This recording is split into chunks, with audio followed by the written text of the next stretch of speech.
आज हम लोग जिलों की नगरी उदयपुर में आए हैं और सिटी पैलेस घूमने के लिए आए हैं। और ये हमारे साथ में, आपका शुभ नाम? My self Manoj Joshi. My अच्छा, सेल्फ ये मनोज। हमारे साथ में है मनोज जोशी जी। और ये हमें यहाँ के बारे में गाइड करेंगे और यहाँ की हिस्ट्री के बारे में बताएंगे। बने रहिए आप भी हमारे साथ में वीडियो।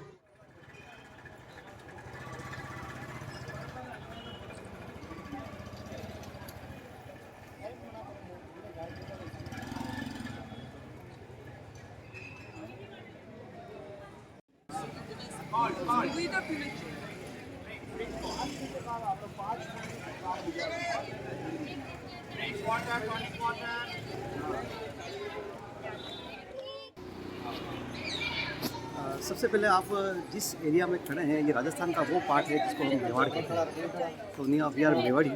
जो हिल एरिया है इसको मेवाड़ कहते हैं और डेजर्ट एरिया है इसको हम मारवाड़ कहते हैं। तो अभी जो आप खड़े हैं ये मेवाड़ की कैपिटल है जिसको उदयपुर कहते हैं। और उससे पहले जो कैपिटल थी हमारी चित्तौड़गढ़ थी, जहाँ पर उस समय महाराणा उदय सिंह जी वहाँ के राजा थे। उनको महाराणा का टाइटल दिया गया था और महाराणा उदय सिंह जी के समय पर अकबर ने चित्तौड़ पर अटैक किया था। तो उदय सिंह ने चित्तौड़ छोड़ दिया, अपने नाम से एक नई कैपिटल बने, उदयपुर रखा उन्होंने नाम। और इस पैलेस का फाउंडेशन रखा सबसे पहले उदय सिंह जी ने 16 मार्च 1559 में। उसके बाद इस पैलेस को कंप्लीट किया है 22 जनरेशन ने 400 ईयर्स में। किसी एक जनरेशन ने इसको नहीं बनाया, जनरेशन आती गई, इसको बनाती गई। अभी भी यहाँ पे रॉयल फैमिली रहती है। जो उदय सिंह जी का 24 जनरेशन है, उनका नाम है श्री हुजूर अरविंद सिंह जी मेवाड़, जो इसी पैलेस के अंदर रहते हैं। एक तरह से ये प्रॉपर्टी प्राइवेट ही है, जहाँ पे राजा रॉयल फैमिली आदि रहती है। He has a 1 son and 2 daughters जो इस परिवार में है। प्रिंस का नाम है लक्षरा सिंह जी मेवाड़, उनका शादी उड़ीसा में हुआ है। प्रिंसेस एक राजस्थान में शादी हुई है, एक गुजरात में शादी हुई है। तो ये जो पैलेस जो है ये 2 पार्ट में डिवाइड है। एक है जहाँ पे आपको म्यूजियम को, जिसको आपको विजिट करना है मेरे साथ। एक तरफ आज भी रॉयल फैमिली वहाँ रहती है, ठीक है ना। तो ये जो म्यूजियम है ये एक ट्रस्ट बना, चैरिटी बना हुआ है। जो प्रेजेंट किंग है उनके जो फादर थे महाराणा भगवत सिंह जी, इन्होंने 1969 में इसको ट्रस्ट में कन्वर्ट किया और इसको म्यूजियम बना दिया। फिर म्यूजियम में 2 पार्ट है, मेल और फीमेल। तो ट्रस्ट का पूरा नाम है MMCF, Maharana Mewar charitable foundation. तो ये जो पैसा आता है सब ट्रस्ट की चैरिटी के अंदर जाता है। उनके लिए जो पैसा होता है वो उनका होटल बिजनेस है, जिसका एक ग्रुप बना हुआ है, उसको बोलते हैं HRA, जिसका फुल फॉर्म होता है हेरिटेज रिसोर्ट एंड होटल्स। तो ये थी यहाँ की पूरी इंफॉर्मेशन। और अब हम लोग अंदर जा रहे हैं और अंदर सिटी पैलेस यहाँ से कैसा है अंदर से, वो आप पूरा हमारे साथ में विज़िट करिए और पूरे वीडियो में हमारे साथ में बने रहिए ये मेवाड़ की हिस्ट्री जानने के लिए। मेरे साथ में ये मेरी सिस्टर है नीलू, और आज ये मेरे साथ में है। तो चलिए हमारे साथ में। तो देखिए, तो सबसे पहले अपन ने जो पीछे गेट है, हाँ। इस गेट से अपन ने एंटर किया था। इस गेट का नाम है बड़ी पोल। बड़ी मतलब आप समझते हैं बड़ा हो गया, पोल का मतलब होता है बड़ा दरवाजा। हाँ। जो उदयपुर नाव काफ़ी सारे दरवाजे के अंदर ही था, पहले मॉल थी, दीवारें थी, तो इसका भी नाम है बड़ी पोल। अच्छा। इस जो दरवाज़ा है इसको महाराणा प्रताप के जो संत थे महाराणा अमर सिंह जी, इन्होंने 1610 में इसको बनवाया था इसको। उसके बाद आगे से आगे पैलेस बनता गया। उसके बाद अपन पैलेस के अंदर जो एंट्री कर रहे हैं, सामने आपको देखिए, इधर आइए, इधर दिख रही है आप, 3 दरवाजे दिख रहे हैं जिनको अपन त्रिपुलिया गेट कहते हैं। ये तो तीनों दरवाजे डेडिकेट है ब्रह्मा, विष्णु और महेश के लिए है। बिफोर टाइम जब भी कोई रॉयल फैमिली क्वेश्चन होता है या रॉयल फैमिली जब बाहर आती थी, तो बीच में से रॉयल फैमिली बीच दोनों तरफ से उस समय उनके जो सामंत लोग होते थे या जो स्टाफ लोग होते थे उनका वेलकम करते थे, ठीक है ना। तो ये और ये जब मुगल एम्पायर जब यहाँ पे इंडिया में जब मुगल एम्पायर थे, उन्होंने इनको इस पर बैन लगा दिया था इसके ऊपर कि भाई कोई त्रिपुलिया गेट नहीं बना, क्योंकि उनके सम्मान के खिलाफ थे वो वाले। लेकिन हमारे जो राजा हैं मेवाड़ के हैं, वे किसी के सामने सरेंडर नहीं हुए। तो ये हमारा एक तरह से फ्रीडम का सिंबल है कि हमने किसी की गुलामी स्वीकार नहीं की। सामने गुलामी स्वीकार नहीं की।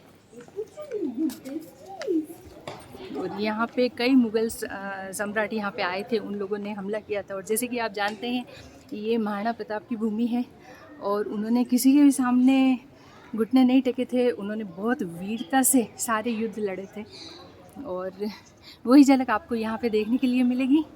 बहुत बड़ा है सिटी पैलेस, काफ़ी टाइम लग जाता है और अंदर का काम बहुत अच्छा है। ये जो 3 दरवाजे बने हुए हैं ब्रह्मा, विष्णु और महेश का प्रतीक बताते हैं ये। हाँ, अब देखिए, हाँ जी। आपने हमेशा महाराणा प्रताप के बारे में सुना होगा, हाँ। तो उनका एक वफादार हॉर्स भी था जिसका नाम चेटा, जिसके बारे में काफ़ी हाँ। जानकारी दी गई है। लेकिन उसी के साथ उनका एक एलिफेंट भी था, हाथी का, जिसका नाम था राम प्रसाद, जो सामने बना दिखा हाथी का, अच्छा, हाँ, राम हाँ। प्रसाद है। जो हाथी का हाथी मैंने है, अभी बताया है वो राम प्रसाद, महाराणा राम प्रसाद प्रताप नाम का। से था। अब ठीक।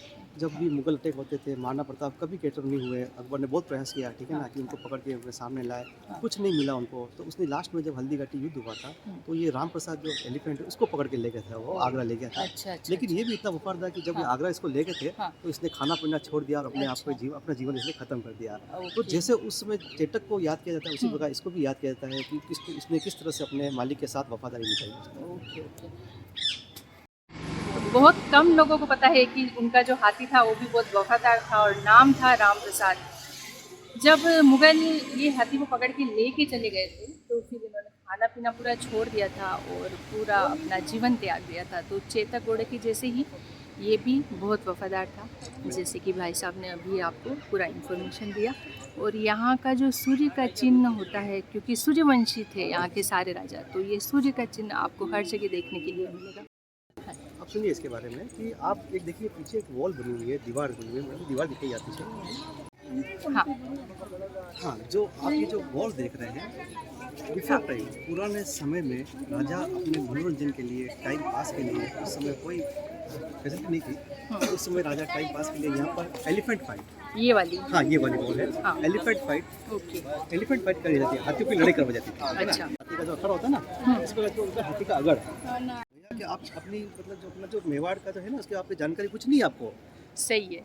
कुछ भी जानकारी नहीं है आपको, सही बात है। और ज़्यादातर जगह क्या होता है कि राजस्थान के नाम पर सिर्फ ऊँट दिखाए जाते हैं, रेगिस्तान दिखाया जाता है। ऐसा कुछ भी नहीं है।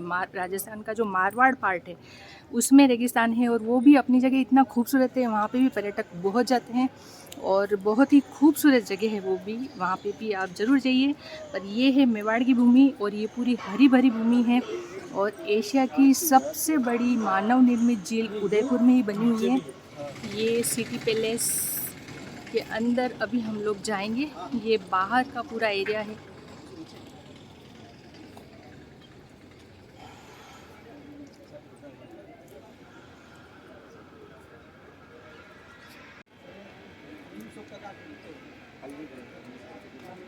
यहाँ से आपको अगर कुछ शॉपिंग करनी है तो ये दुकानें भी यहाँ पर बनी हुई है, शॉपिंग कॉम्प्लेक्स बना हुआ है ये पूरा।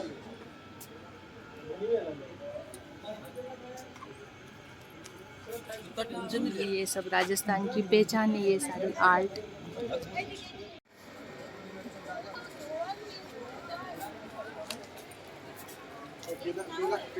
बाहर से यहाँ पर ये सूर्य का निशान, सूर्य का प्रतीक चिन्ह सूर्यवंशी राजाओं का। बोलिए आप। हाँ ओके। हाँ, अब देखिए अपन जो पैलेस के इसका जो मेन जो ग्राउंड है उसके अंदर हम आ चुके हैं। यहाँ से पैलेस का कितना मंजिल बना हुआ है ये सब आपको दिखाया जा रहा है। ये पैलेस जो है मूल रूप से 4th फ्लोर में बना हुआ है। 1 2 3 4 और 5th फ्लोर है वो उसके रूफ बनी हुई है उसके ऊपर, ठीक है ना। ये 4th फ्लोर पैलेस बना हुआ है। और ये जो आप नीचे जो आप एक ग्राउंड देख रहे हैं, ये जो आप ग्राउंड देख रहे हैं, दिख रहा है आपको ये ग्राउंड है। ये ग्राउंड है, इसको बोलते हैं दीवान आम। ये है पब्लिक कोर्टयार्ड। बिफोर इसको पब्लिक कोर्टयार्ड कहते थे। यहाँ पर पहले पब्लिक मीटिंग होती थी, मतलब होली, दिवाली, फंक्शन वगैरह काफ़ी सारे जो फेस्टिवल मनाए जाते थे। वैसे आज भी होते हैं, ऐसी बात नहीं है, ये फेस्टिवल आज भी मनाए हैं। लेकिन प्रेजेंट में यहाँ पे अभी काफ़ी सारे फिल्मों की शूटिंग्स वगैरह या डेस्टिनेशन जो वेडिंग होती है यहाँ पे, जो शाही शादियाँ होती है, उसका प्रोग्राम किया जाता है। तो आपने एक बहुत बड़ी डेस्टिनेशन नाम सुना होगा, ईशा अंबानी और अनिल परिमल। उसका प्री वेडिंग शूट का कुछ प्रोग्राम यहीं भी हुआ था, इसी जगह पर। ये देखिए, ये वही जगह है, यहाँ पे बहुत सारे प्रोग्राम किए जाते हैं। सेलिब्रिटी लोगों के लिए भी यहाँ पे बहुत सारे प्रोग्राम आयोजित किए जाते हैं। बहुत सारी रॉयल शादियाँ होती हैं। आपको कि अब जो अभी ये डायनेस्टी है, यहाँ की जो डायनेस्टी है, यहाँ की जो डायनेस्टी है वो सूर्यवंशी है, ठीक है ना। तो ये भगवान राम के कुल से हैं। तो भगवान राम के 2 संत हैं, लव और कुश। तो ये लव डायनेस्टी से सूर्यवंशी राजा हैं। अर्ली मॉर्निंग सूर्य भगवान का पूजा करते हैं, उसके बाद खाना पीना ये अपना जो डेली रूटीन होता है वो स्टार्ट करते हैं। And during the monsoon season, जब बारिश का मौसम होता है, जब सूर्य भगवान नहीं दिखता है, तो बिफोर टाइम राजाओं ने कुछ फैसिलिटीज़ तैयार की। उसके लिए सबसे पहले उन्होंने क्या किया कि 2 आर्टिफिशियल सन बनाए। एक बनाया पब्लिक के लिए, जो आप सामने देखिए वहाँ पर दिख रहा है आपको एक ग्राउंड, तो राजा फॉलो करते थे वो रूल्स पब्लिक भी फॉलो करती थी। हाँ। तो पब्लिक जो होती थी वो जब बारिश का मौसम होता, सूरज नहीं दिखता, तो पब्लिक इसी कोर्टयार्ड में इसका दर्शन करती थी और खाना पीना स्टार्ट कर देती थी, ठीक है ना। और जो रॉयल फैमिली के लिए वो सूरज अंदर बना हुआ, जो मैं आपको बाद में बताऊंगा इसके बारे में, वो अंदर रॉयल प्लास्टिक के अंदर इनको जगह दी गई है। अच्छा अच्छा। और ऊपर जो देखिए आप यहाँ का देखो सूर्यवंशी का वो दिया गया है, सूरज भगवान बना हुआ है क्योंकि ये सूर्यवंशी है। और बीच में हमारी एक फॉर्मर कैपिटल का बना है जिसका नाम चित्तौड़गढ़ था। अच्छा। बीच में चित्तौड़गढ़ है और नीचे एक स्लोगन लिखा हुआ है, नीचे एक स्लोगन लिखा हुआ है कि जो धड़ राखे धर्म को तेही राखे करता। ये मैं आपको पूरा जूम करके बाद में बताऊंगी एक बार यस, इंफॉर्मेशन। जो धड़ राखे धर्म को तेही राखे करता, कि जो धर्म की रक्षा करता है भगवान उसकी रक्षा करता है, कि भगवान उसका साथ देता है। तो ये इसके अंदर बताया गया है। ये है वो सिंबल जिसमें एक तरफ आदिवासी को दिखाया गया है और एक तरफ यहाँ के जो क्षत्रिय थे उनको दिखाया गया है, बीच में सूर्य है।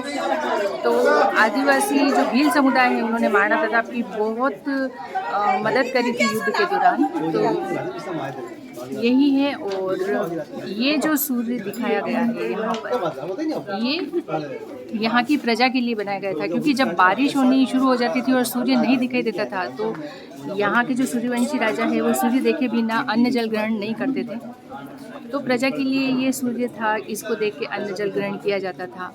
और राजाओं के लिए जो सूर्य बनाया गया है वो मैं अंदर जाके आपको बताऊँगी। ये सिंबल है जिसके बारे में अभी पूरी इन्फॉर्मेशन दे रहे थे, और ये देखिए, ठीक है। बाकी का अंदर चल के, चलिए अब हम लोग चलते हैं अंदर की साइड।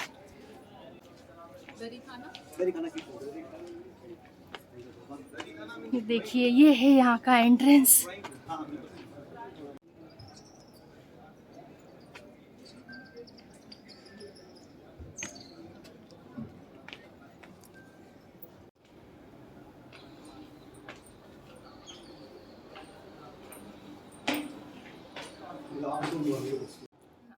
अब देखिए ये सामने जो आप देख रहे हैं मेवाड़ के नरेशों का ऐतिहासिक वंश वैसे उनका ट्री बना हुआ है ये पूरा, कि कहाँ से जनरेशन स्टार्ट हुई थी और कहाँ से आज तक चल रही है, इसके बारे में हमको आप पूरी जानकारी दी गई है। तो देखिए जो सबसे पहले आप देख रहे हैं भूल से स्टार्ट हुए थे 1 नंबर से, और 8 नंबर पे जो राजा है कालरोच बप्पा रावल, 8 नंबर पे जो राजा दिख रहे हैं महाराणा दिख रहे हैं कालरोच बप्पा रावल, ये हमारे मेवाड़ की सबसे पुरानी कैपिटल थी जिसका नाम था नागदा, जो यहाँ से 20 किलोमीटर दूर है। एक जी का मंदिर उसके पास में है, वहाँ के महाराणा थे, राजा थे उस समय। और इन्होंने उस समय चित्तौड़ पर आक्रमण किया था, और उस समय चित्तौड़ पर मौर्य वंशी राजा था चित्रागंद मौर्य, उसको हरा कर उन्होंने फिर वहाँ से लेके आप जितने भी राजा देख रहे हैं यहाँ से लेके ये 53 नंबर पे जो राजा है जी द्वितीय लिखा हुआ, नागदा से चित्तौड़गढ़ आए, वो चित्तौड़गढ़ तक ये राजा थे। फिर उदय सिंह जी के बाद जो अभी जो चल रहे हैं वो सब उदयपुर के हैं, ठीक है ना। तो अगर आप ये गिने तो 1 नंबर से फिर 1 नंबर से गिनेंगे तो अभी जो जनरेशन चल रही है मैडम वो 76 जनरेशन चल रही है अभी भी। ओके, 76 जनरेशन चल रही है अभी। अगर आप वहाँ से गिने वहीं से गिनेंगे तो 76 जनरेशन चल रही है अभी, आप है ना। जो अभी करंट किंग है वो 76 जनरेशन है। अच्छा। और चित्तौड़गढ़ से है वो, जो उदयपुर से 24 जनरेशन है, उदय सिंह जी से 24 जनरेशन चल रहा है। अब मैं चित्तौड़ से, बाकी सब चित्तौड़ से। यस, अब मैं इनके बारे में थोड़ा बता देता हूँ इतिहास के बारे में, कि ये राणा संग्राम सिंह जी हैं, राणा सांगा के नाम से फेमस हुए थे, ठीक है ना। इन्होंने युद्ध लड़ा बाबर से खानवा वाला। अच्छा। काफ़ी वीर इन्होंने काफ़ी सारे युद्ध लड़े हैं, और युद्ध में इनके एक आँख नहीं था, एक पैर नहीं था, ठीक है ना, और एक हाथ नहीं था, शरीर पे काफ़ी सारे इनको परेशानी, लेकिन इन्होंने काफ़ी सारे युद्ध लड़े। और ये एक तरह से आप समझ बताऊँ मैं आपको, ये मीराबाई के फादर इन लॉ थे। अच्छा, मीराबाई के फादर इन लॉ थे। ओके। मीराबाई के फादर इन लॉ। हाँ जी। ये राणा सांगा। हाँ। क्योंकि उदय सिंह जी के एक बड़े भाई थे जिनका नाम था भोजराज। ओके। हाँ। मीराबाई उन्हीं की वाइफ थी। अच्छा। लेकिन ये जो घटना है सब चित्तौड़गढ़ की है, यहाँ की नहीं, उदयपुर की नहीं है। हाँ। ठीक है ना। और फिर एक रावल रतन सिंह जी हुए थे 13th सेंचुरी में। रावल रतन सिंह जी हैं 13th सेंचुरी में। उस समय अटैक किया था अपने, उस समय वो पद्मा जोहर हुआ था। अच्छा, वो जो जोहर हुआ था चित्तौड़ का उस वक्त में। रानी पद्मावती ने जोहर किया था उस समय, ठीक है ना। अलाउद्दीन खिलजी ने अटैक किया था उसके ऊपर, चित्तौड़ पर, और जोहर हुआ था, ये वाला है। और बाकी जो राजा है आपके सामने चल ही रहे हैं, बताया गया है इसके बारे में, फतेह सिंह जी है, भोपाल सिंह जी है, भगवत सिंह और जी है। ये जो उदय सिंह जी द्वितीय है हम्म। वो यहाँ पे आके और उन्होंने बिल्कुल, ये सिटी का और ये महल का पूरा निर्माण करवाया था। उसके पहले जो मेवाड़ी सभी मेवाड़ी है। राजा थे वो चित्तौड़ में थे और पूरी हिस्ट्री वहीं की है चित्तौड़ की, और चित्तौड़ यहाँ की राजधानी भी रहा है मेवाड़ हाँ, का। मेवाड़ का तो पहले है पुरानी ना? स्टोरी थी। पुरानी राजधानी भी रहा है। जानकारी है। हाँ ये जो करण सिंह जी है, ओके इनका जो रूलिंग टाइम था 60-20 से 60-28, सिर्फ 8 ईयर्स। अच्छा हाँ 8 से 8 राजा रहे। हाँ वही बताया जाता है कि काफ़ी सारा इन्होंने इस पैलेस के अंदर निर्माण कार्य करवाया है। पैलेस का कम से कम 60-70% बनाया है। करण सिंह जी। जिसके पानी के बीच में एक आइलैंड बना हुआ है, जग अच्छा, मंदिर, हाँ, जो हाँ। कि रेस्टोरेंट है, वो बनाया। काफ़ी सारे पैलेस के अंदर रूम्स वगैरह इन्होंने बनाए हैं, जो मैं आपको बाद में जानकारी दूंगा हाँ। कि ये करण सिंह ने बनाया, किस राजा ने बनाया। तो बोला जाता है कि 60% इन्होंने पैलेस के अंदर, क्योंकि ये कहते हैं कि उस समय मुगल सम्राट जहांगीर, और जहांगीर का लड़के का नाम था खुर्रम, जो बाद में शाहजहाँ बना, और शाहजहाँ ने ताजमहल बनाया, ये तो अपन जानते हैं। तो फादर और सन में फाइट हुई थी, तो शाहजहाँ यहाँ पर आया था शरणार्थ, मतलब एक रहने के हिसाब से। अच्छा, उसको बाहर से हाँ, निकाल दिया गया। हाँ। तो हिंदुस्तान में किसी राजा ने उसको शरण नहीं दी। तो मेवाड़ के अंदर कोई दोस्त आए, कोई दुश्मन आए, वो पनाह देते हैं, शरण देते हैं, क्योंकि यहाँ पे अतिथि देवो भव होता हाँ है। हाँ तो कहते हैं कि वो यहाँ पर आया और 6 मंथ के लिए, 6 हाँ, महीने के हाँ, लिए हाँ। वो यहाँ रुका था। कहाँ पे? जग मंदिर पे। अच्छा हाँ हाँ हाँ जग मंदिर रुका था। और कहते हैं कि उसको जो टाइटल दिया गया सारे जहाँ का राजा शाहजहाँ, वो यहीं से दिया गया ओके। शाहजहाँ। और मतलब और वो उदयपुर से एक ही मिला जानकारी, है। हाँ, एक जानकारी वो कि उसके जो डोम वगैरह हैं, जग मंदिर बने हुए हैं, उससे वो पूरे एक तरफ ताजमहल जैसे ही है। अच्छा। कहते हैं कि ताजमहल का जो उसका आइडिया आया था दिमाग में, हाँ। वो यहीं से आया था डोम बनाने के लिए। जग मंदिर जग भी मंदिर। जग मंदिर से जग मंदिर। होप कि आप सब लोग भी हमारे साथ में सिटी पैलेस को एंजॉय कर रहे होंगे। और ये मेरी सिस्टर नीलू और हम दोनों घूम रहे हैं यहाँ सिटी पैलेस। आप भी हमारे साथ में घूमिए, आपको बहुत अच्छा लगेगा। यहाँ की हिस्ट्री जान के आपको बहुत अच्छा लगेगा।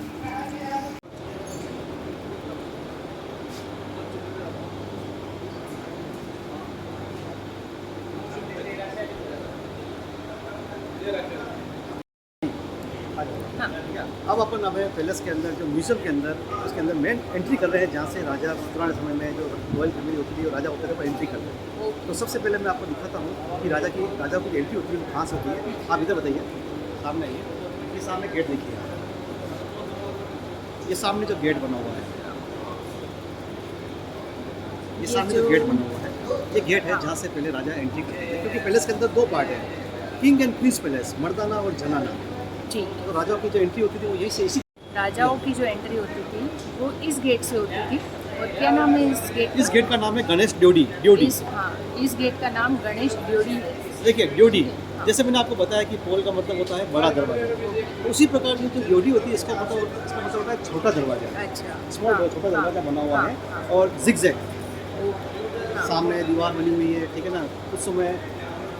उस समय जब दुश्मन जो अटैक करते थे, हाँ उस समय जब अटैक करते थे, तो उनको पता नहीं चलता था कि आगे हाँ उसको मिसगाइड करने के लिए। अच्छा उनको जिगजैग misguide- बना हुआ है zigzag उसको, मतलब मिसगाइड करने के लिए कि आगे पता नहीं चलता था उन पता नहीं लोगों को चलता कि आगे कि रास्ता रास्ता है या है। नहीं है। और और अभी जो हम लोगों ने बताया है गणेश ड्योढ़ी। और यहाँ और सामने जो आप देखेंगे, जैसे आप एंटर करेंगे इसके दरवाजे के अंदर, तो सामने आपको एक गणपति का मूर्ति दिखेगा। अच्छा लॉर्ड गणेश का हाँ। गणपति का मूर्ति है, जो 400 ईयर 400 साल पुराना है। देखिए, आप जानते हैं कि लॉर्ड गणेश जो हमारे लिए गुड लक है, ठीक है ना। आज कोई भी अपने घर का शुभ कार्य होता है, कोई भी अच्छा कार्य करता है, तो अपन सबसे पहले गणपति को याद करते हैं। तो उस समय राजा भी जब पैलेस के अंदर एंट्री करते हैं, तो सबसे पहले लॉर्ड गणेश का अपना आशीर्वाद लेते हैं, ठीक है, उनका आशीर्वाद लेते हैं उनसे। उनका आशीर्वाद लेने के बाद उनका नमस्कार करने के बाद पैलेस के अंदर वो एंट्री करते हैं। तो सबसे पहले गणेश जी का गणेश जी की पूजा मूर्ति की बना हुआ है, वहाँ की पूजा करी जाती थी, उसके बाद में एंट्री। तो मैं आगे चल के आपको बताती हूँ। आगे बताइए। अब ये जो दरवाज़ा है, पहले तो यहाँ पे सिर्फ जेंट्स ही यहाँ से एंट्री करते थे, आजकल सभी लोग करते हैं, तो हम लोग भी रस होके जाएंगे। और सामने है यहाँ पे गणेश जी की जो मूर्ति है, उनकी पूजा पाठ करके यहाँ से जाया जाता है। ये है वो गणेश जी की मूर्ति, इन्हीं की पूजा करी जाती थी और फिर आगे जाया जाता था। यहाँ आने के बाद में फिर यस, थोड़ा भ्रमित हो जाते थे, हाँ, रास्ता किधर है। सामने मंदिर ही है, सामने हाँ, सामने से मंदिर ही दिखता है, ठीक है ना। तो ये जो लॉर्ड गणेश देख रहे हैं आप, हाँ, लॉर्ड गणेश मूर्ति देख रहे हैं, 400 साल पुराना है, 400 ईयर है। हाँ। लेकिन राजा पैलेस के अंदर एंट्री करते सबसे पहले आशीर्वाद देते गणपति महाराज के गुड लक के लिए पैलेस एंट्री कर जाते थे। और सामने जो अभी ये वर्क देख रहे हैं आप, ठीक है ना, ये जो कांच का काम किया गया है, हाँ। इसको बोलते हैं ग्लास इनले वर्क, मोजाइक वर्क। ओके। ठीक है ना। हाँ। पीछे तो विद वॉल है, आगे ग्लास लगे हुए, छोटे छोटे पीस लगे हुए हैं, कांच के टुकड़े लगे हुए हैं। और ये वाइट ज्यादातर ग्लास राजस्थान में देखने को राजस्थान में मिलता है, देखने को यहीं मिलता पे, है, और ठीक है दूसरी ना। जगह हाँ। तो अब देखिए इसके अंदर कुछ टाइल्स लगी हुई, देखो आप पीछे, ठीक है ना। ये जो टाइल्स देख रहे हैं जापानीज टाइल्स है। अच्छा। ये जापानीज टाइल्स है, ठीक है ना। जिसके अंदर आप देखिए, मैं आपको बताता हूँ, ये देखिए आप लॉर्ड कृष्णा का फेस देखिए, आप देखो इसके अंदर, देखो आप बिल्कुल जापानीज स्टाइल में दिख रहा है आपको, ये देखो है ना। ये गणेश का देखो आप, है ना, हाँ हाँ हाँ हाँ। ये जापानीज स्टाइल में है ना, ये देखो आप, ये छोरी यही है। पर ये भी उन्होंने राजा महाराजा हाँ उस समय, हाँ उस समय आई थी, बाहर से आई थी उस सब, वक्त भी जापान से यहाँ पे बिल्कुल बाहर आई थी। सामान तो जैसे आता ये जो था। टाइल्स देख रहे हैं आप, ये इंग्लैंड से आई थी, इसको इंग्लिश टाइल्स बोलते हैं। हाँ हाँ। ये 1930 के आसपास का है, ओके। मानव गोपाल जी के समय का है। हाँ। ये उनके समय का है। और ये देखिए लॉर्ड गणेश के पास में है गॉडेस लक्ष्मी। अच्छा, ये लक्ष्मी जी हैं। लक्ष्मी जी है, ठीक है ना, गॉडेस लक्ष्मी जी है। हाँ। और इनका आशीर्वाद बहुत जरूरी, आप जानते हैं, जरूरी है। इनके बिना कुछ होता भी नहीं है वैसे भी। और सामने ऊपर देखिए तो ये हमारे मेवाड़ के दो फेमस मंदिर है। हाँ। एक है नाथद्वारा के श्रीनाथ जी का, श्रीनाथ जी, और हाँ। ये एकलिंग जी है, लॉर्ड शिवा है, जो यहाँ के राजा के फैमिली का कुल देवता है, जी। ठीक है ना। तो दोनों उदयपुर से ज्यादा दूर नहीं है, ये 20 किलोमीटर है, 50 किलोमीटर दूर है हाँ। वो मंदिर है। और इसी के बीच में वो जगह आती है जहाँ पर एक फाइट हुआ था जिसका नाम था हल्दी घाटी, हल्दी घाटी। जिसके बारे में आपको बाद में बताऊंगा।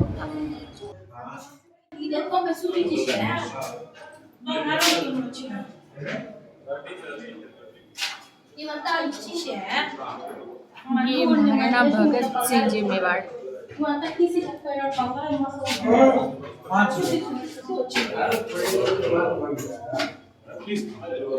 ये एक और यहाँ पे गणेश जी की मूर्ति।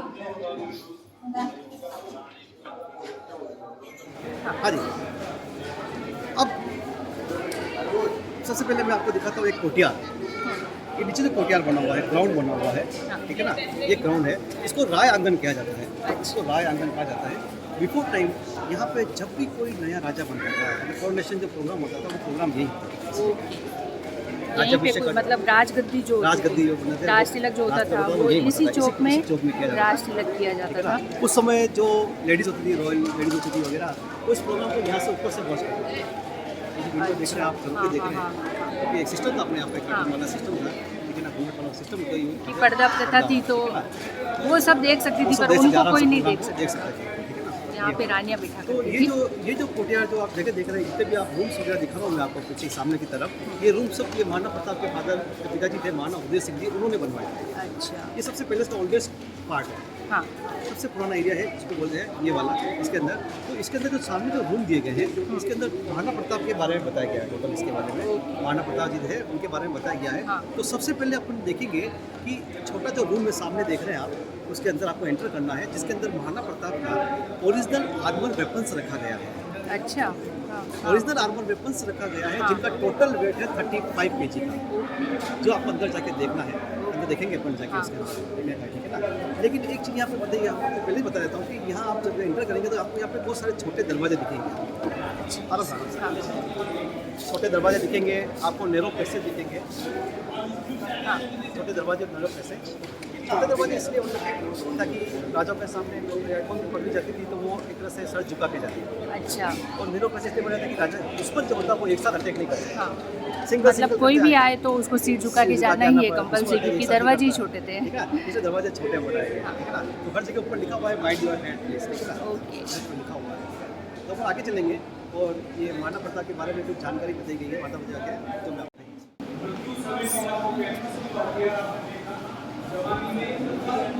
ये महाराणा प्रताप कक्ष, और हर दरवाजे के ऊपर लिखा हुआ रहता है कि माइंड योर हेड, क्योंकि यहाँ पे सारे दरवाजे छोटे होते थे।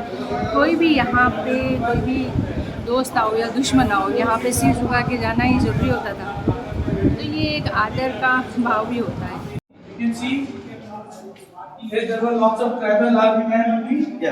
Maharana Pratap, so they used to use, आप देखिए सबसे पहले आप जो सामने देख रहे हैं ये महाराणा प्रताप का ओरिजिनल कवच है जो महाराणा प्रताप पहनते थे। अब इसके हिसाब से आप उनकी हाइट का पता कर सकते हैं कि उनकी हाइट कैसी थी, क्योंकि ये जो है कवच उनके सबसे ज़्यादा हाइट थी इसका मतलब। अब इधर आप देखिए ये उनका हथियार रखे गए हैं, जिसके अंदर आप देखिए सबसे पहले उनका ये ढाल है जो सेफ्टी के लिए होता है, और ये 2 तलवारें हैं जो महाराणा प्रताप हमेशा अपने साथ में रखते थे। एक ये दोनों तरफ धार वाली तलवार है, इसके आप हाथ में पहन के इसको दोनों तरफ से अटैक कर सकते हैं। और ये उनका स्पीयर वाला रखा गया है, और देखिए आप ऊपर की साइड में माला पड़ा हुआ है। स्पीयर रखा गया है, बाला रखा गया है। तो इनका जो टोटल वेट है वो 35 kg का है। अच्छा, ठीक है ना। हाँ। आपने हाँ। हमेशा देखा होगा कि राजा जो थे वो एक सिंगल तलवार अपने साथ में रखते थे, लेकिन महाराणा प्रताप ऐसे थे कि जो हमेशा 2 तलवार अपने साथ में रखते थे। वो इसलिए रखते थे ताकि दुश्मन जब होता है उसके पास अगर तलवार नहीं होती तो महाराणा प्रताप खुद अपनी एक तलवार देते उसको कि भैया पहले तू वार कर, फिर मैं तुझे वार करता हूँ। निहत्थे में कभी वार नहीं करते थे। और मतलब एक इंसान के पास में 9-10 किलो वेट लेना ही मुश्किल है। एकदम 35 का वेट लेके वो साथ में लेके चलते थे। और ऐसा नहीं है कि हमेशा चलता था, क्योंकि अटैक कभी हो सकता था। और मैंने सुना है कि कवच का भी बहुत ज़्यादा वेट है। हाँ, तो ऑर्थेटिक जो चीज़ आपके सामने रखी गई है, तो उनका जो आप कहते हैं कि टोटल जो वेट है वो 35 kg का है। 35 टोटल किलो कवच का तलवार सब मिलाकर वगैरह सब 35 मिलाकर है। 35 और ये का हथियार है वेट कवच, ये तीर कमान है। एक तरह से जो आदिवासी लोग होते हैं भील वगैरह वो भी यूज़ करते हैं, जो ट्राइबल वगैरह वो एरोस करते हैं ये भी यूज़ करते हैं। ये और इतना वजन लेके और फिर युद्ध करना, तो वो बहुत ज़्यादा वीर होएगा वही कर सकता है। कोई तो ये हर किसी के बस की बात बस की होती बात। है। ये महाराणा प्रताप की कुछ पेंटिंग है। हाँ, एक चीज़ मैं आपको दिखाऊंगा, इधर लाइए आप सामने। ये देखिए महाराणा प्रताप है जो अपने घोड़े पर बैठे हैं, चेटक नाम है। अब देखिए चेटक का जो फेस देखिए, चेटक का जो फेस है इसके ऊपर एक तरह से नकली सूंड लगी जाती है, आर्टिफिशियल सूंड, नकली सूंड लगी जाती है। ठीक है ना, उसमें जब इसको युद्ध में जाते हैं ना उसको सूंड लगाते हैं नकली, ताकि हाथी इसको अपना छोटा बच्चा समझे इसको अटैक नहीं करे। इसलिए घोड़ों के ऊपर नकली सूंड लगा देते हैं। और ये जब उदय सिंह जी की डेथ हुई, अच्छा, दो महाराणा प्रताप के अंतिम संस्कार में गए हुए थे, तो महाराणा प्रताप का छोटा भाई था जगमाल, वो राजा बन गया था। ठीक है ना। तो जब सामंत लोग वापस आए तो उन्होंने कहा कि मरे का हक होता है। ठीक है ना। तो उसको उठा के बात किया और महाराणा प्रताप को राजा बनाया, मतलब महाराणा घोषित किया गया। महाराणा प्रताप अपने आदिवासी लोग सैनिक जो थे उनके साथ मंत्रणा करते हुए, ये जंगलों में घूमते हुए, ये उनकी जो राजपूत क्षत्रिय लोग थे उनके साथ युद्ध की तैयारी करते हुए, ये सबसे महल का सबसे पुराना रूप है।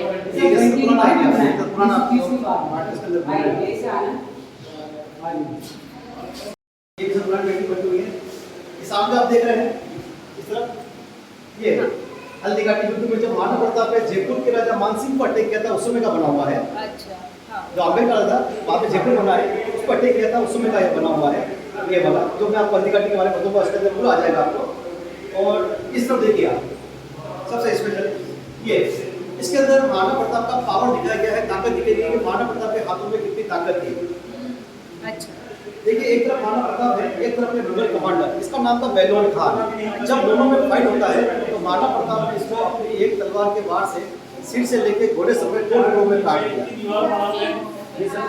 महाराणा प्रताप की ताकत ऊपर से लेके नीचे तक बिल्कुल घोड़े सहित, मतलब घोड़े समेत काट दिया। ये इतनी ज्यादा ताकत थी महाराणा प्रताप।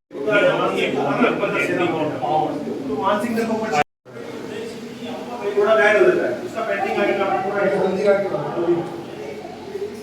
जब महाराणा प्रताप युद्ध के करने के लिए पैसों की जरूरत पड़ती है, एक तरह से हमको डिपार्टमेंट की मनी की, तो ये भामाशाह है। अच्छा, दान भी भामाशाह नाम से आज हमारे यहाँ पे जानते हैं, जो भी दान भी होता है उसको भामाशाह नाम से बुलाया जाता है। तो भामाशाह है जिन्होंने महाराणा प्रताप को जितना भी उनके पास जितना भी धन वगैरह था, जितना पैसा हो गया था वो सब महाराणा प्रताप को दे दिया, दान कर दिया। ये इसके बारे में बताया गया है। ये मतलब मेवाड़ के दान भी दान भी करते थे, मेवाड़ दान भी करते थे।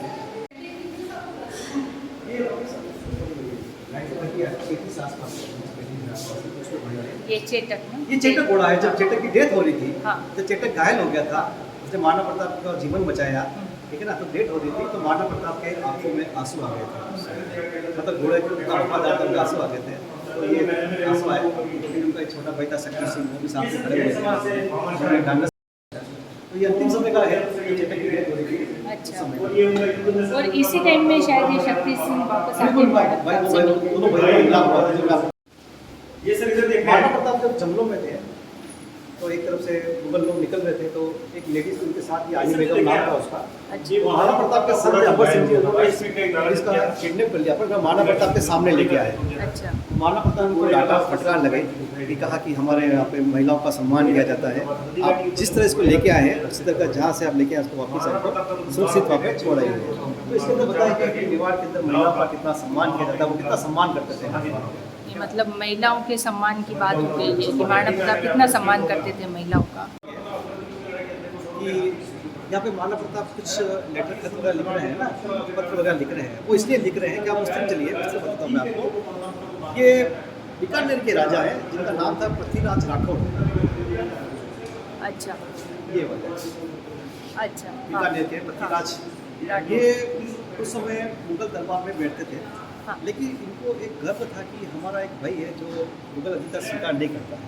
तो इनको कहीं से जानकारी मिली कि महाराणा प्रताप मतलब मुगल, तो हमारा जो सिर है वो हमेशा खड़ा रहता है, वो नीचे झुक जाएगा, सूरज उल्टा उग जाएगा, सूरज उल्टा उग जाएगा, और हमारी जो मूछें हैं वो नीचे हो जाएगी। अच्छा। तो इनको गर्व था, प्राउड था। हाँ। भले वो बैठते वहाँ थे, लेकिन इनको प्राउड था कि हमारा एक ब्रदर है जो उनका स्वीकार नहीं करता है। तो महाराणा प्रताप ने वापस, जब उनको महाराणा प्रताप को पता चला कि ऐसा हो रहा है, तो उन्होंने महाराणा प्रताप ने अपने भाई को एक लेटर लिखा, पत्र लिखा वापस, ऐसा नहीं होगा, मैं हमेशा उसको विदेशी मानता हूँ, विदेशी मानूंगा, मैं अपनी लाइफ जिंदगी में कभी भी मुगल इनका स्वीकार नहीं करूँगा। अब यह है हल्दी घाटी युद्ध। हल्दी घाटी युद्ध जो हुआ था वो महाराणा प्रताप और अकबर के बीच हुआ था, लेकिन अकबर महाराणा प्रताप के सामने नहीं आया, उसकी जगह आमेर का राजा था मान सिंह।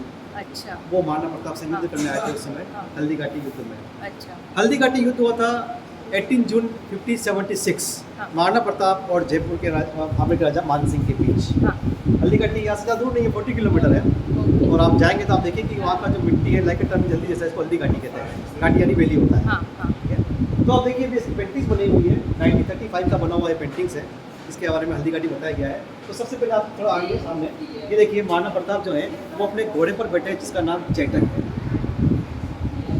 ओके, और ये एलिफेंट पर जो है वो जयपुर आमेर किंग है मान सिंह। एलिफेंट हाथी सॉरी घोड़े ने एलिफेंट के ऊपर जंप किया और महाराणा प्रताप ने अपने स्पीयर भाले से अटैक कर दिया मान सिंह के ऊपर। अच्छा। दैट टाइम मान सिंह जब नीचे झुक गए और बच गए, ठीक है। और उसी समय एलिफेंट जो होते थे उन्होंने उनके सूंड के अंदर देखिए आपने एक तलवार पकड़ी रखी है, शॉर्ट, उनको स्पेशल ट्रेनिंग देती थी। हाँ। एलिफेंट के सूंड पर तलवार पकड़ी जाती है। हाँ। इससे क्या होता है कि घोड़े का जो पीछे का जो होता है बेर होता है, बैक लेग, वो इंजर्ड हो जाता है, कट जाता है। अच्छा। हाँ हाँ। अब ये चेटक कितना वफादार होता है, ये घायल हो जाता है और पता है कि हमारा मेरा ओनर जो मुश्किल में है, प्रॉब्लम में है, वो चेटक टर्न होते हुए महाराणा प्रताप को लेकर बाहर निकलता है। देखो आप यहाँ से बाहर जा रहा है, इसका पैर कटा हुआ पीछे इंजर्ड है, ब्लड आ रहा है। 5 किलोमीटर ये रन करता है, कितना 3 पैरों से। आगे जाने पर जैसे वो आगे जाता है एक नदी आती है 22 फुट का, चेटक नदी को जंप करता है 3 पैरों से, और वहाँ पे जाके चेटक का डेथ हो जाता है। उससे पहले जब महाराणा प्रताप जब चेटक बाहर निकल रहा होता है तो वो मुगल सैनिक महाराणा प्रताप का पीछा करते हैं उनको पकड़ने के लिए। तो एक महाराणा प्रताप के यंगर ब्रदर होते हैं जिनका नाम होता है शक्ति सिंह, जो पहले महाराणा प्रताप के अगेंस्ट है, लेकिन देखा कि मेरा बड़े मुसीबत में है, तो पीछे से आए और दोनों मुगल सदस्य को उसने खत्म मार दिया। अच्छा। शक्ति सिंह जी ने, ठीक है। और वहाँ पे जाके जब चेटक की डेथ हुई थी, शक्ति सिंह गए, तो महाराणा प्रताप को अपना घोड़ा दिया, महाराणा प्रताप चले गए राजकोट के अंदर, सुरक्षित बाहर निकले। कहते हैं कि इसके अंदर 8 आवर्स 8 घंटे युद्ध चला, 18,000 लोग मारे गए हल्दी घाटी का 8 घंटे।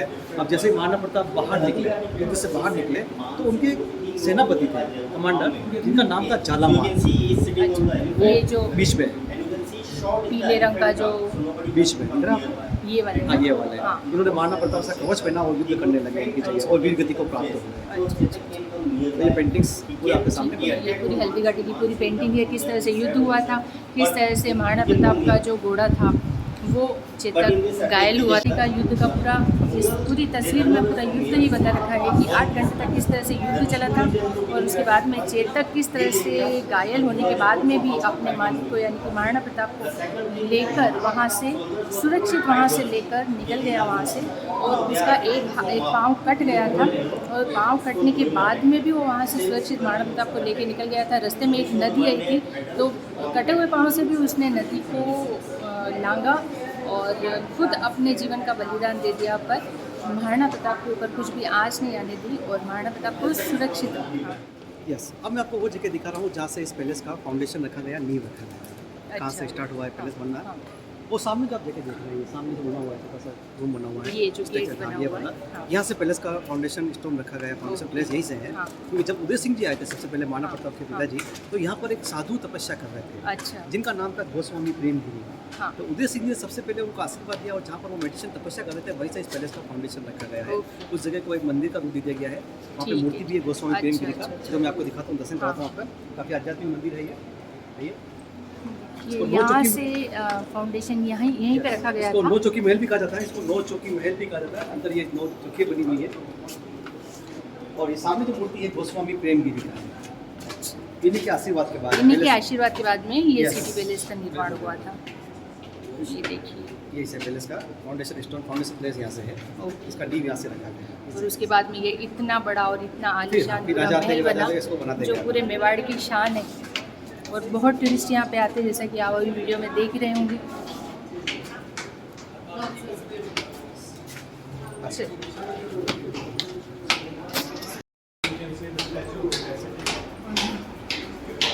पुरानी सीढ़ियाँ पूरी बनी हुई है, पकड़ने के लिए रेलिंग लगा रखी है।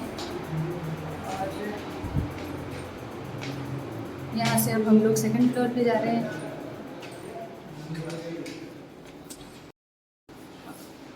यस, यहाँ देखिए आप पीछे एक छोटा सा एक टब बना हुआ है, कुंड बना हुआ है छोटा सा, देख रहे हैं आप। ये जो कुंड है, टब है, ये पूरा एक सिंगल पीस मार्बल है। अच्छा। इसके बीच में कोई जॉइंट नहीं, एक पत्थर से बनाया गया एक ही है, पत्थर से। एक ही सिंगल है, हाँ, हाँ। सिंगल पीस है।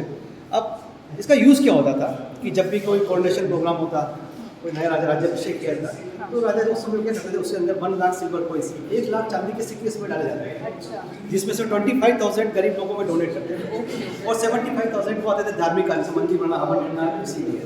अब इसका नाम ये सिंगल पीस मार्बल है, एक पत्थर से बना हुआ है। इसको लक्खू कुंड बोला जाता है। लक्खू कुंड। लक्खू कुंड, लक्खू मतलब लाख हो गया, अच्छा। और टब का मतलब कुंड हो गया। अच्छा। ठीक है। अब जो सिक्के जो डोनेट होते हैं गरीबों में, वो जगह मैं आपको दिखाता हूँ, आप देख लीजिए, वो सामने ऊपर। चलिए, अभी इस कुंड में सिक्के पूरे डाले जाते हैं और वही सिक्के पूरे यहाँ पे डोनेट किए जाते थे, और वो जगह अभी हम आपको बताएंगे। हाँ, ये है ना, ऊपर का है ना।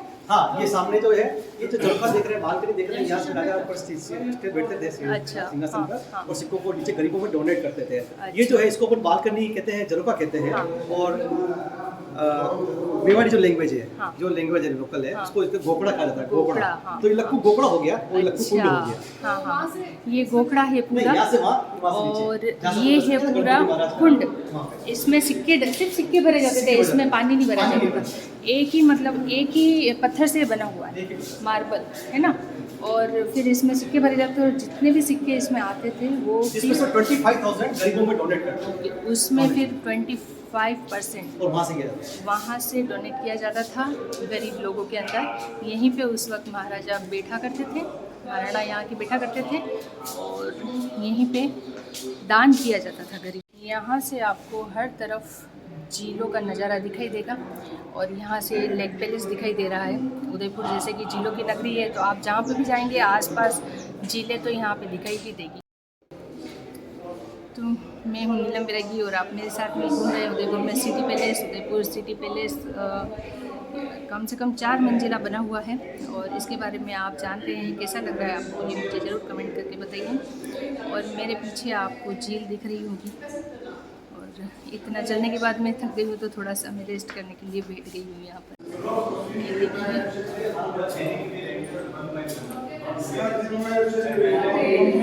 तो आप बता सकते हैं, कोई दिक्कत नहीं हो, हाँ, जग मंदिर मैंने है, वो उधर लेक पे पैलेस थोड़ा होता है। बताया था लेक व्यू। हाँ। उदयपुर तो है ही झीलों की सिटी, झीलों हाँ, की मैं ये थोड़ा पूरा। बता रहा हूँ आपको। हाँ। उदयपुर जो है, उसको एक और नाम से, अलग नाम से बुलाया जाता है, सिटी ऑफ लेक्स, झीलों की नगरी। हाँ। उदयपुर में काफी सारी झीलें हैं, हाँ। और एक आगे तो उदयपुर में जितनी भी झीलें हैं वो सब आर्टिफिशियल है। अच्छा। ये सब लेक्स राजाओं ने बनाई है। हाँ, हाँ। ठीक है, तो 6-7 लेक्स है उदयपुर में, हाँ। और जितनी भी लेक्स है वो कनेक्टेड जुड़ी हुई है, यहाँ पे कोई बाढ़ नहीं आती है। अच्छा। पानी आगे से आगे चलता है, उदयपुर से बाहर निकल जाता है, ठीक है ना। पानी, हाँ। तो जो सबसे तो पुरानी झील है वो पिछोला है, अच्छा, ये वाली। ये देखिए, ये। यहाँ की जो झील दिख रही है, पिछोला, और ये पिछोला है और पिछला इसका ये दो नाम से, पूरी एक तो पीछे है सिटी पैलेस के बैक साइड है, तो पीछे पिछोला भी हो सकता है, हाँ पीछे की तरफ पिछोला हो सकता है। हाँ। एक पिछोली कहाँ भी बसा हुआ था पहले यहाँ पे, अच्छा। उसी नाम से पिछोला भी है। अच्छा। ये जो लेक है ये 13th सेंचुरी की है। अच्छा अच्छा महाराणा लाखा चित्तौड़ में हुए थे, महाराणा लाखा उन्होंने बनवाई थी है, उनके समय में बंजारा ने बनवाई थी। और ये जो लेक है ये सिटी पैलेस के बनना उससे पहले की है, और ये कोई भी प्राकृतिक नहीं है, सब प्राकृतिक नहीं, हाँ। जो भी है ये 13th सेंचुरी का है और ये लेक ये पैलेस है 16th सेंचुरी का है। अच्छा ये 16th सेंचुरी का है और ये 13th सेंचुरी की है। और ये सामने जगमंदिर देख रहे हैं, ये होटल ताज लेक। देखिए ये यहाँ से जो दिख रहा है ये होटल ताज है, ये ताज दिख रहा है यहाँ से, और वो उसके पीछे जो दिख रहा है वो जगमंदिर है। ये जो देख रहे हैं जगमंदिर 16th सेंचुरी में महाराणा करण सिंह जी ने इसको बनवाया था। अच्छा। और ये लेक पैलेस और देख रहे हैं ये ताज लेक पैलेस हाँ। होटल है, ये महाराणा जगत सिंह जी ने 70th सेंचुरी के आसपास इसको बनवाया था। अब होटल रेस्टोरेंट में बन चुका है ये। और ये पहले इस तरह से झरोखे थे, यहाँ के लोग तो सब बाहर देख सकते थे आराम से, पर बाहर के लोग यहाँ पे देखना थोड़ा मुश्किल होता था। और ऐसा कुछ भी नहीं कि तो उसको 16th सेंचुरी के सोचा। तो ये एक तो सिटी पैलेस के पीछे की साइड में था, इसलिए इस पूरी झील का नाम पड़ा है पिछोला। और दूसरा इसका रीज़न है कि यहाँ पे एक पिछोली गांव हुआ करता था, उसकी वजह से इसका नाम पड़ा पिछोला। और एक हम लोगों ने जो सुना है उसमें बोलते हैं कि कोई भी यहाँ पे आता है तो उसको वापस लेके आया, यानी पाँचों लेने आ, मेवाड़ी में जो बोलते हैं, इस वजह से भी इसका नाम है पिछोला। उनके कजिन थे ये, इन्होंने जितनी भी अपनी धार्मिक बुक्स है रामायण महाभारत भागवत गीता, इसको जो मेवाड़ी जो लैंग्वेज है उसके अंदर ट्रांसलेट किया है। मेवाड़ी में मतलब जो भी संस्कृत में था उसको मेवाड़ी में। चतुर्सिंह जी बाबूजी पीओपी उस समय तो ना कोकोनट ऑयल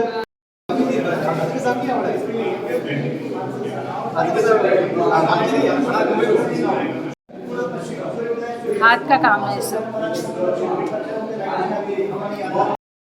बस दरवाजे हर जगह छोटे हैं ताकि कोई भी आए तो उसको सिर झुका के भी अंदर आना पड़ेगा, सिर झुकाए बिना तो अंदर आने का कोई ऑप्शन ही नहीं है। इसलिए अगर कोई भी कितना भी बड़ा दुश्मन आए तो उसको सिर झुका के तो अंदर आना ही पड़ता था।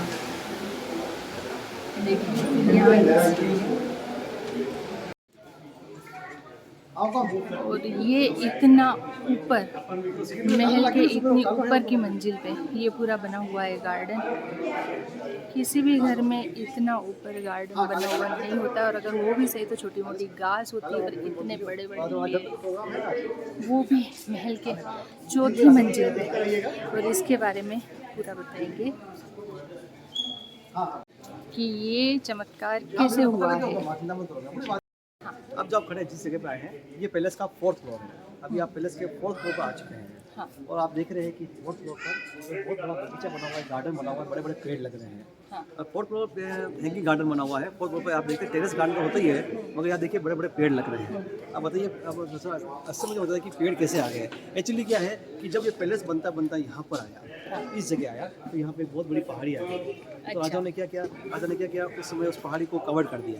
तो अभी जो आप खड़े हैं इसके नीचे कोई रूम नहीं है, इसके नीचे पहाड़ी, आप पहाड़ी के टॉप पर खड़े हुए हैं, इसलिए ये पेड़ लग रहे हैं। और जिधर से आप आए थे मेरे साथ वो था 4th फ्लोर। इसके अंदर रूम बने हुए थे, 1 2 3 फ्लोर बने हुए थे, ये 4th फ्लोर है। और यहाँ से अपन जमीन पर ही है, पहाड़ी के ऊपर, इसलिए ये ग्राउंड लेवल ही है। तो लेवल 1 बना हुआ है, इधर से 4th फ्लोर, इधर से आप जमीन पर पेड़ लग रहे हैं ये वाला। और ये जो एरिया है जो आप सामने जो यहाँ बहुत सारे एक कुंड बना हुआ पानी का, जिसके अंदर होली का त्योहार खेला था, होली फेस्टिवल। अच्छा, होली फेस्टिवल इसके अंदर राजा ये होली मैं खेलते आपको थे। पास में जाके फिर बताती हूँ। इसको बोलते हैं बाड़ी महल। बाड़ी का मतलब होता है बगीचा, और महल तो आपके सामने ही है पैलेस का, बाड़ी महल इसका नाम है। और ये पैलेस का 4th फ्लोर है।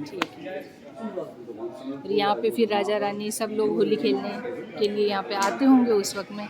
ये जो बना हुआ है पानी का पूरा कुंड बना हुआ है, और इसके अंदर पानी भरा जाता था। और फिर यहाँ पर पूरा राजवंश, यहाँ राज परिवार के लोग यहाँ पर होली खेलते थे। और जैसा कि भाई साहब ने अभी बताया है ये पूरा 4th फ्लोर पे बना हुआ है, फिर भी इतने बड़े बड़े पेड़ हैं। और इसका ये कारण है कि पहाड़ी है ये पूरी, और उस पहाड़ी के ऊपर ये पूरे पेड़ लगे हुए हैं। और लगता है ना ये एक चमत्कार के जैसा।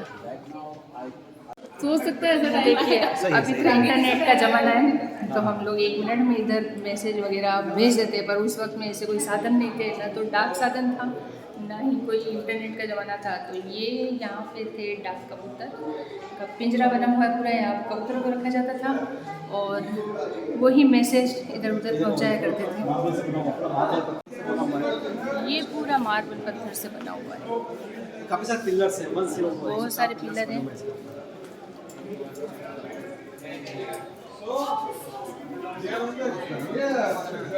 और चौथी मंजिल पे इस तरह का बगीचा शायद आपको कहीं देखने के लिए नहीं मिलेगा, यहीं सिर्फ देखने के लिए मिलेगा।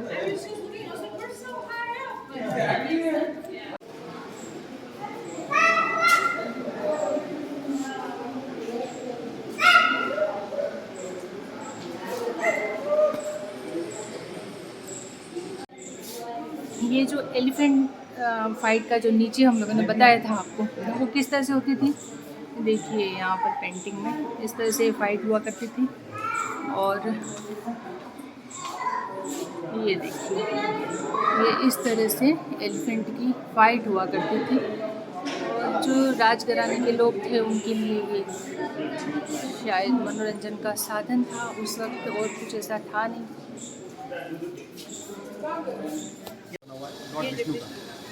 ये बना हुआ है जगदीश मंदिर और 1652 का बना हुआ। ओके, और यहाँ से पूरी सिटी का व्यू दिख रहा है,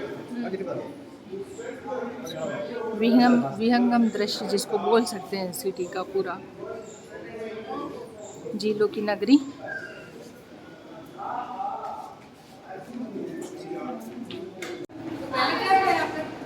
ये पूरी बनी हुई है विंडो, यहाँ से रानिया बेट के बाहर तो देख सकते थे। देखिए यहाँ से बाहर का सब दिखता है, पर बाहर के लोग अंदर की साइड में नहीं देख सकते। ये और ये वाले ये यहाँ से भी रानिया बेट के नीचे देख सकते थे। कुछ भी प्रोग्राम होता था तो जो राज तिलक वगैरह होता था, जो हम लोगों ने नीचे बताया था, रानिया यहाँ से बेट के नीचे देख सकती थी, पर उन लोगों को बाहर से कोई अंदर नहीं देख सकते थे, क्योंकि उस वक्त पर्दा प्रथा थी। और राजघराने में तो बिल्कुल भी रानियाँ बाहर नहीं निकलती थी, तो ये पर्दा प्रथा के हिसाब से ही ये पूरे कांच बने हुए हैं। ये कुछ पेंटिंग्स वगैरह लगी हुई है यहाँ पर। नीचे से हम लोगों ने आपको बताया था ये रानियाँ बैठा करती थी। अब जो मैं आपको दिखा रहा हूँ नेक्स्ट है, वो इस पैलेस का सबसे ब्यूटीफुल रूम है, जिसको बोला जाता है शीश महल, कांच का बना हुआ कमरा है। ये कांच का जो कमरा है जिसके अंदर ग्लास लगे हुए हैं, बेल्जियम ग्लास लगे हुए हैं, और इसको बनाया था महाराणा करण सिंह जी ने, और इसके ऊपर ग्लास का जो काम करवाया था महाराणा संभू सिंह जी ने करवाया था इसके अंदर। अच्छा। छत दीवार जमीन से कांच लगा हुआ ताकि एक कैंडल से पूरा लाइटिंग, और कहते हैं कि उस समय राजा इसको अपने बेडरूम के लिए यूज़ करते हैं। अच्छा, तो आइए मैं आपको शीश महल के बारे में बता देता हूँ। ये शीश महल देखिए आप, जो ये जो पूरे दरवाजे हैं, दरवाजे जो पूरे हैं वो हाथी दांत के बने हुए हैं।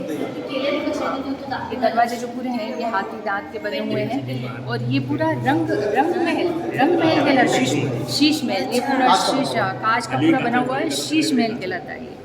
और ये आराम करने के लिए, राजा महाराजाओं के आराम करने के लिए, मतलब बेडरूम बोल सकते हैं इसको।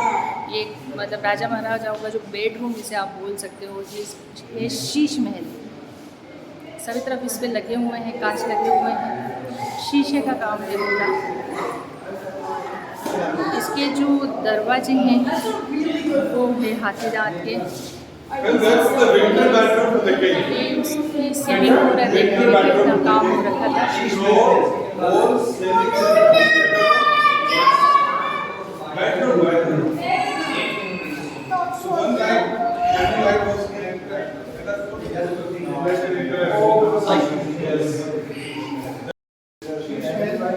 शीश महल कहा जाता था इसको। और ये विंटर बेडरूम भी इसको बोल सकते हैं। राजा महाराजाओं के जो आराम करने की जो जगह है, शीशे लगे हुए हैं हर तरफ, इसलिए इसको शीश महल कहा जाता है।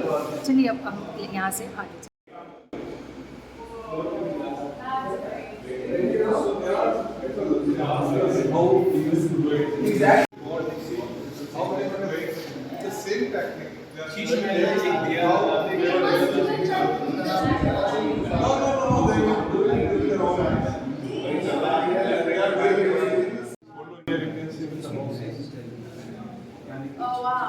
ईरानियों के साथ खाना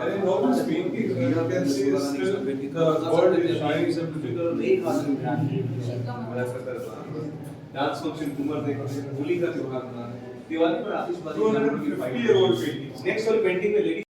अब जो आप देख रहे हैं इसको बोलते हैं चित्रांकन, मतलब पेंटिंग्स रूम। अच्छा। ये जो पेंटिंग्स है ये करीब करीब 250 ईयर 950 साल पुरानी है। एक महाराणा होते हैं, महाराणा भीम सिंह जी, उनके समय की 1778 से एक्टिव बनी है, उनके समय की बनी हुई है। और ये डायरेक्ट वॉल पर जो पेंटिंग बनती है वो कपड़े पर बनती है, सिल्क पर बनती है, मार्बल पर बनती है, ये डायरेक्ट वॉल पर है।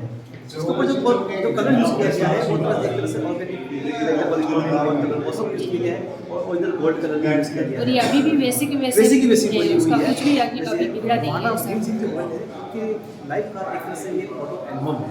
अच्छा। कैसे फेस्टिवल मनाते थे, कैसे मंदिर दर्शन में जाते थे, कैसे दरबार लगते थे, कैसे डांस होते थे, कैसे मीटिंग होती थी, है ना, ये सब बताया गया है। तो सबसे पहले आपको दिखाता हूँ एक हमारा जो डांस होता है लेडी डांस, जिसको घूमर कहते हैं। घूमर इस तरफ, अच्छा, ये जो है ये घूमर ये डांस, घूमर डांस है, राजस्थान का घूमर डांस। घूमर डांस है ना। हाँ, इधर सब मंदिर बताए गए हैं, जगदीश मंदिर, ये सब भी मंदिर की ये सब मंदिर के पेंटिंग है। बारे में है। जगदीश मंदिर, एकली जी का मंदिर, माता जी का मंदिर है। और नीचे जब आएंगे आप देखेंगे ये हमारा फेस्टिवल है जिसको गणगौर कहते हैं। गणगौर जो राजस्थान का मेवाड़ का जो फेमस फेस्टिवल है, जो होली के बाद में आता है, होली या के होली बाद, से पहले आता है, होली के बाद बाद में आता है ना। बिल्कुल बिल्कुल, हाँ, होली के होली के बाद में जो आता है। फिर आप इधर आएंगे तो ये जो पेंटिंग बनी हुई है, ये जो आप देख रहे हैं ये जग मंदिर है और ये लेक पैलेस है। अच्छा। ये जो दोनों आप देख रहे हैं जग मंदिर बिफोर टाइम राजाओं के लिए समर वेकेशन के लिए समर पैलेस थे, ये विंटर पैलेस। और मानसून पैलेस जो आप देख रहे हैं सज्जनगढ़ नाम है, ओके, वो Vacation। मानसून पैलेस, ये विंटर पैलेस और ये समर पैलेस जो जग पानी के बीच में जग मंदिर वगैरह जो पानी के है बीच में है। जो बाहर हम लोग वो बता रहे थे बिल्कुल। आपको झील के अंदर।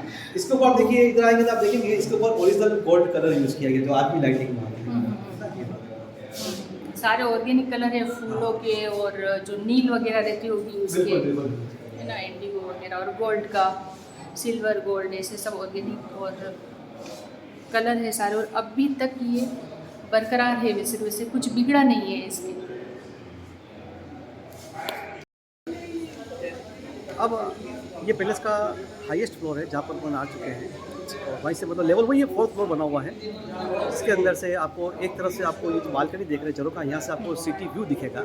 सामने इस तरफ तो सिटी व्यू है, और आप इधर देखो भैया, सिटी व्यू इस तरफ से है, ये सामने इस तरफ से सिटी व्यू है, और इधर पीछे इधर साइड आइए, इस तरफ से लेक व्यू, इस तरफ से लेक व्यू बना हुआ है, यहाँ पर सिटी व्यू है। इन्फॉर्मेशन एक बार इसका कर लेते हैं, फिर उसके बाद में मैं दोनों भी व्यू आपको बता ये जो आप जो देख रहे हैं, ये जो आप इसके पीछे की तरफ इस तरफ जो कुछ टाइल्स लगी हुई है, ये ब्लू टाइल्स है, जो चाइनीज टाइल्स है, चाइना का टाइल्स है, ये 300 साल पुराना है, और कलर ग्लास लगे, बेल्जियम ग्लास लगे हुए हैं।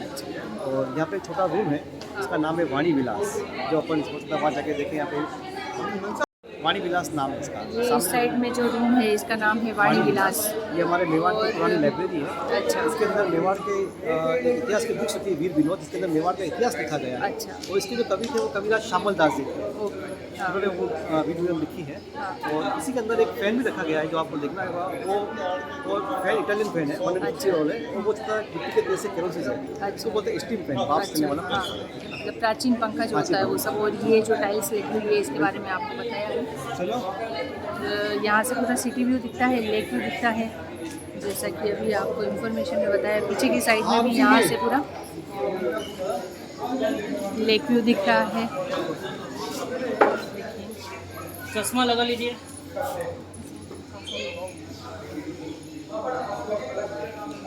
ज़्यादातर लोग यहाँ पर फोटोग्राफी करते हैं। मैं यहाँ से दिखाती हूँ आपको, जो व्यू है वो मैंने पहले भी दिखाया था। यहाँ से लेक पैलेस होटल पूरा साफ दिखाई दे रहा है, बहुत बड़ा होटल है, आज 5 स्टार होटल है ताज ग्रुप का। सिटी का पूरा व्यू यहाँ से, ये नीचे से हम लोग आए हैं, 4थी मंजिल पे हम लोग खड़े हुए हैं, और ये सिटी का पूरा जो व्यू है कितना खूबसूरत लग रहा है ना। उससे ऊपर भारत के सबसे खूबसूरत महलों में से एक है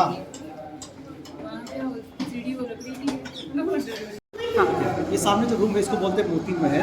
आउटसाइड कोर्टयार्ड में कोई भी फंक्शन होता है, होली दिवाली वगैरह, तो तो जो रानी होती थी वो फीमेल पार्ट है, मतलब क्वींस पैलेस से यहाँ पे आती थी और उस प्रोग्राम को यहाँ से देखते थे। ये पुराना एक पंखा लगा हुआ है, रोप वाला रस्सी वाला फैन है, तो इसके दोनों तरफ हाथी दांत के दरवाजे आए हुए हैं, बाहर जाते हैं हाथी दांत, ये ओल्ड टाइप ये हाथीरात के दरवाजे।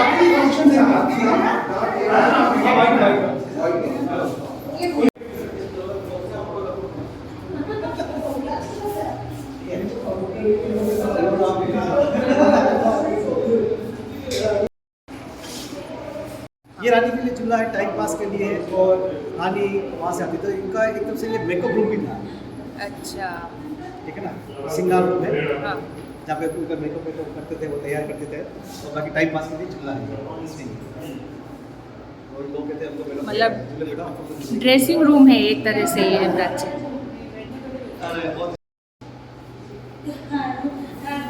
रानी का जो श्रृंगार कक्ष था वो भी है, और झूला लगा हुआ है बीच में झूला लगा हुआ है। यहाँ पर रानियाँ बैठा करती थी, झूला करती थी, और श्रृंगार कक्ष बना हुआ है ये पूरा। तो श्रृंगार भी यहाँ पे रानी का होता था, और टाइम पास के लिए झूला भी लगा हुआ था, मनोरंजन के लिए, तो दोनों ही काम के लिए ये रूम बना हुआ है। ये राजा महाराजाओं की जो पारंपरिक बैठक जहाँ बैठा करते थे, झील है पीछे की साइड में, ताकि यहाँ बैठ के हवा का आनंद भी लिया जा सके, झील का नज़ारा भी देखा जा सके। और ये राजा की जो पारंपरिक बैठक है, और ट्रेडिशनल गेम बने हुए हैं, जैसा कि ये देखिए मेकअप वगैरह के लिए ये कमरा बना हुआ है, फिर झूला मनोरंजन के लिए। तो रानियाँ यहाँ पे आती थी श्रृंगार के लिए, बहुत वक्त शायद लगता होगा, तो मनोरंजन के साधन जो थे वो झूला है, फिर ये चौपड़ पासा जैसे खेला जाता था इस तरह के, और पीछे ये राजा की बैठक है। बहुत अच्छी पेंटिंग है, हाँ, एकदम प्राचीन पुरानी लग रही है बिल्कुल ही, और बहुत कम जगह इस तरह की पेंटिंग दिखाई देती है।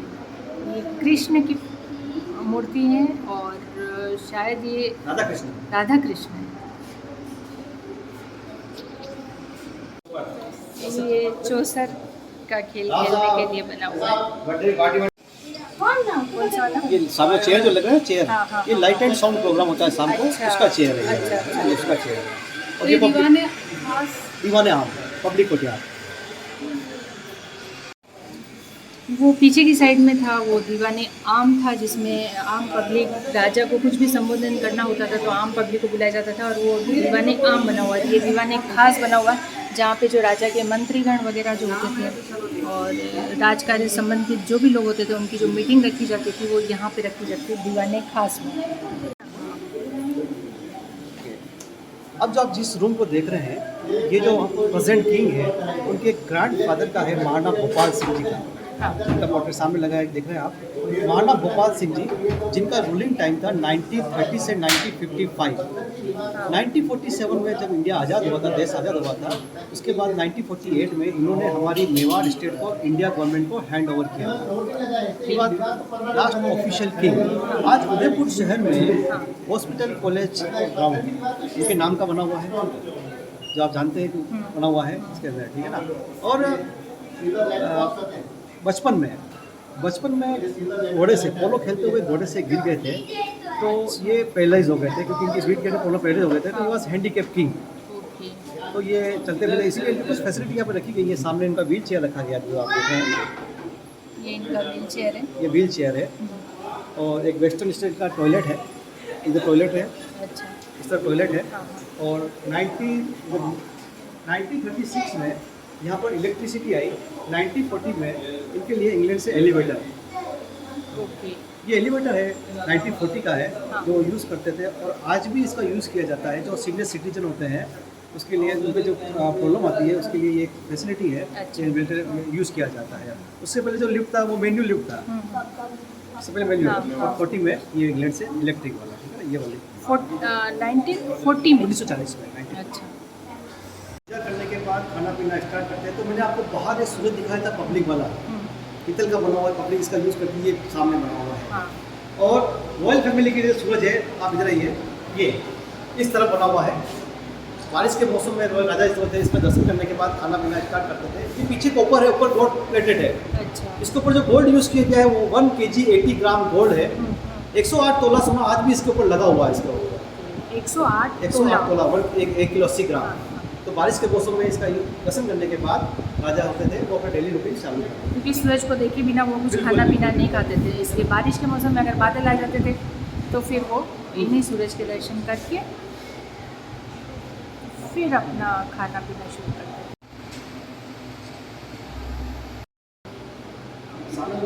मेरे पीछे देख सकते हैं आप ये सूरज के अंदर पीतल का है, पर ऊपर ये गोल्ड चढ़ा हुआ है इसके ऊपर। ये देखो अभी भजन हो रहा है। इस यही सूर्य आपको देख के बरसात में नज़ारा मेरे पास है। और लगभग 108 तोला सोना लगा हुआ है सूर्य की प्रतिमा के ऊपर। और इन्हीं को देख के राजा और रानी बारिश के दिनों में जब सूर्य नहीं दर्शन देते थे तो इन्हीं को देख के राजा और रानी अपना उपवास तोड़ा करते थे, क्योंकि वो सूर्यवंशी और बिना सूर्य के दर्शन किए हुए वो खाना पानी ग्रहण नहीं करते। ये वेट मशीन है, यहाँ पर बैठा जाता था और यहाँ से पता चलता था कि कितना वजन है। वेट मशीन है।